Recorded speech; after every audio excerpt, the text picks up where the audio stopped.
Hello, everybody.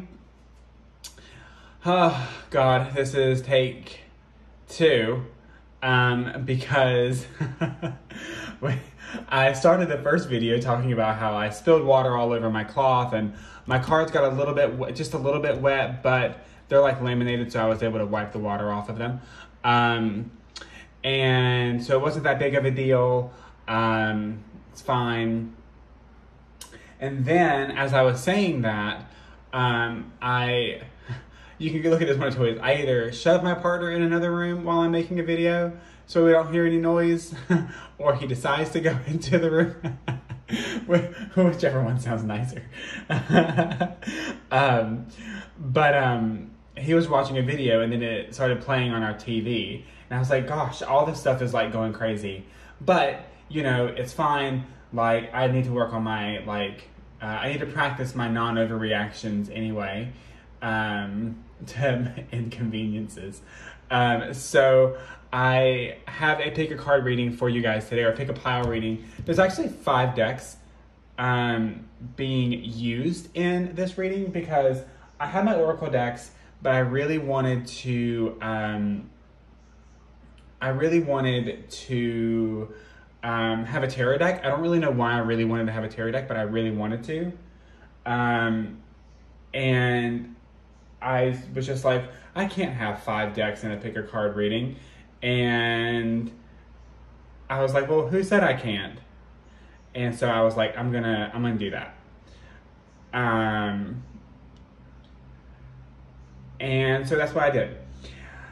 So before I get started with the picker cards, I'll show you the decks that I am using. I'm using the This Might Hurt Tarot. I'm using the Divine Animals Oracle and the Everyday Witch Oracle. And I'm using the Angel Guide Oracle and the Star Temple Oracle. I will say if this video turns out to be a little longer than 15 minutes, I'll be posting it on my YouTube channel. We're trying to find a way to get it to upload to. Our upload speed has decreased, so it's just kind of a pain in the ass to get stuff done. But I'll see which way it goes. But before we get into this, I wanted to share with you guys a sigil. Before I even tell you what that is. So a sigil is a symbol that you create that gives power to an intention, that you can, write, you can draw it on everything. If you want to constantly be reminded of the power that a sigil has. It is a sacred symbol, and I actually channel sigils from the unicorns for clients. So if you're looking for a symbol that will help you in focusing on an intention and bringing an intention into your life, you can book one at the link in my bio, at the book a reading link, because they are super cool and it is personalized to you. You get 3 sizes. You get a square size for Instagram, like an Instagram sized one. You get an Instagram sized one with my handle on it in case you decide to share it. And you also get one that you can put as your phone background.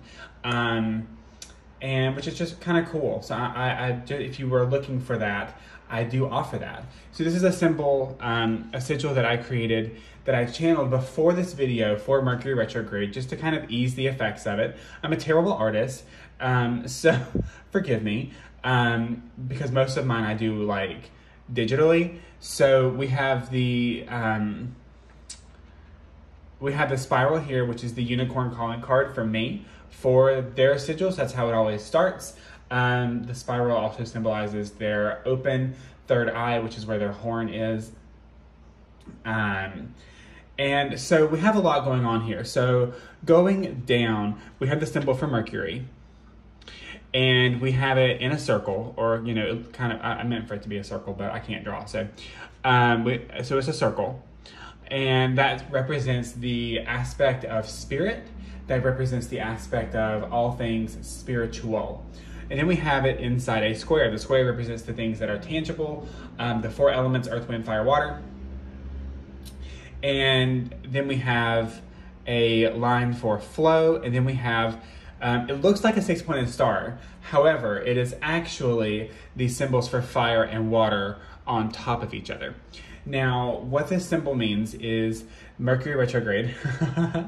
It's a symbol to ease the effects of that. It's a symbol for protection, a symbol to allow you to keep your flow.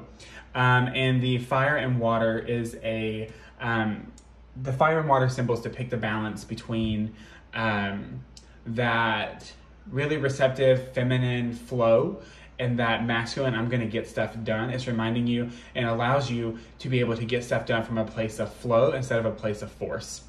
So you can screenshot this and try to draw it better yourself, and I will try to create it sometime and put it on my social media, but there you go. You can book your own sigil at the link in my bio, like I said. But yeah, that's a symbol to ease the Mercury energy. It can also be used for communication too. You know, anything Mercury related you can put there. So you can pick a pile, pick a crystal, pick a hand. This hand is all the same color. This hand was alternating, but I had just nail polish just peel off in one layer, and I was like, I'm gonna fix it. So you can pick the hand with the blue nail, the hand with the same color, moonstone or labradorite. The labradorite flashes I lined up in the camera and they are freaking gorgeous. Or a pile 1 or pile 2, whatever. Whatever floats your boat. So pause the video, and we're back, and so now you picked your pile. We're gonna start with pile 1, and we're gonna start with the black moonstone. Or moonstone, not black moonstone, moonstone. Okay, so we have beaver. We have to sneeze. So we have beaver, healing waters, the medicine woman, the 8 of swords, and cut the cords. How amazing is this? You know, what's funny is as I was cleaning the cards, I still managed to like not hardly see any of them. So I'm still like, what?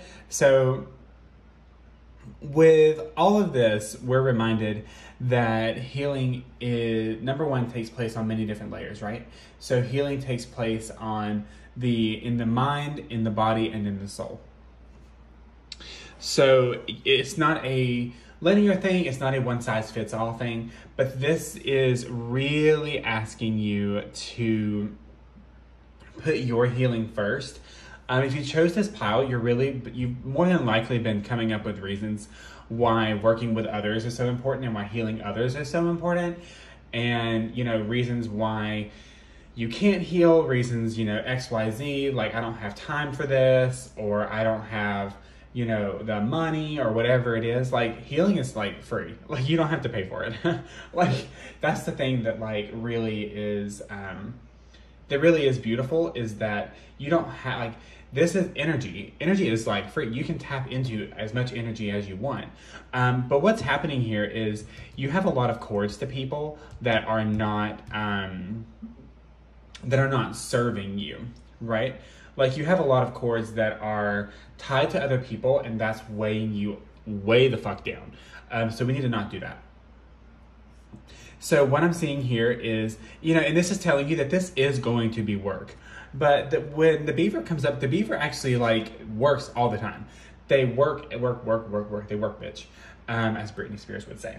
So then we have the Healing Waters card. So what needs to happen is you need to cut your cords, and you need to bring in the element of water to do so, because you've been in your head too much. The 8 of Swords is when you're in your head too much, and you just can't, and if you're in your head so much, you can't access necessarily the ethereal, because you're too stuck in the cerebral, and we need to like tone that down. So I forgot what I was saying. So Healing Waters, if you can go near water, I'm not going to do that. Every time I see a spell and it's like go near water, I'm like, fuck that shit. I'm not doing that. So I'm like, I'll play a water sound in the background. So you can play the sound of a river. You can play the sound of the ocean. You can take a shower and imagine that the shower is cutting the cords away. And that the shower is like washing your energetic body clean. You can see the shower cleanse your mind, body, and soul. Like that's what I would suggest that you do, because you've been working really hard and you've been feeling a lot and you've been going through a lot, and it's just time for you to work on yourself. So, you know, I'm hearing 30 days, like I'm hearing a 30-day practice. Like that's what I'm hearing for my pile 1 people, is you need to have a 30-day practice of like cutting cords, of you know, just kind of just getting things, like clearing your energy, right? I don't have it, I haven't put it out yet, but I do have a PDF that's $10 that goes through 3 ways to clear your energy in a very simple and profound ways, simple yet profound ways. And so I will, if you are interested in that, comment or send me a DM and I will get you the link to it. But yes, first message, pile 1, take care of yourself. That'll help you get rid of all the reasons why you think you can't do something and open you up to the possibilities of actually why you can, because you're the best. So moving these out of the way, it's still not any easier to pick up cards than it is with that damn silk cloth. I thought it would be easier, but I guess not. Okay, let's see what we got. Meditation for creativity. Oh, take charge and action. Oh, that's cool. Rhinoceros. Huh. Death. And the Awakener. Oh, this is actually, okay, so pile 2 people. What the fuck? So you have fire energy, fire energy. I don't read reverse cards, honestly. But this card came up that way, and I'm just gonna leave it alone. And here's why. So we have meditation for creativity, take charge and action, Rhinoceros, which is moderation, Death card reverse, and the Awakener, rise. Out of the ashes I rise like the golden sun. There's a lot of change that you're resisting. There's a lot of guidance that you're resisting. There's a lot of blocks that want to be lifted that you are resisting being lifted because you've grown used to them. And what's happening here is you don't have creative solutions to be able to navigate out of this because you're giving your power away to outward situations. You're giving your power away to people. You're giving your power away to people, places, things, like all over the place. You're just giving your energy away too freely. And so you need to really like visualize by closing your eyes, taking a deep breath, see all of your power in the form of fire and flames coming back to you. Because what's happening is you're doing too much. You're trying to get too much accomplished, and that's where this moderation energy is coming from, because you need to take charge. Like, you need to do something and you feel that restless energy. But with the moderation card, it's saying if you do too much, like if you're like, I'm going to take charge and do everything, you're going to go straight into a brick wall. So the Death card is that resistance to change, or not even like that resistance to change, just like maybe things are changing and you're not acknowledging it, right? Like maybe you're going through an awakening, maybe you're going through, something spiritually, and you're just like, or you don't want to let a project go that you've been working on. Like you don't want to do that. Like you want to hold on to stuff that you shouldn't really be working on anymore because it doesn't make sense and it isn't aligned with you. So that's actually what's coming through really heavily for this. But with the Awakener, like you're being called to rise up. You're being called to say, I can do this. I can move forward. I can move up and out of my situations and circumstances. Like I just have to be the one that initiates it, right? And that's the true power of where you are right now. The Labradorite stone is a stone that helps you tap into that inner magic and that inner power, and helps you to release blocks. So that's interesting that stone came up. So if you feel like you're just really scattered, there's a good reason for it. If you watch the first message, you still need to cut your energy, like clear your energy, like that needs to happen. But there's a lot going on here. Be open to change. Don't resist change. Don't resist the guidance that you're getting from yourself, from other people. Like, don't resist it. Realize that, it's okay to let projects go. It's okay to move forward. It's okay to move on. And this is also a time to kind of be slowing down anyway, with the retrograde happening and things like that. So, and like I said, symbol for that. But yeah, just take a deep breath. Everything will be okay. Don't go crazy, practice moderation, and go after your goals in a perfectly aligned and moderated way. Thank you guys so much. If you want to book a reading, you can do so at the link in my bio. Bye, guys.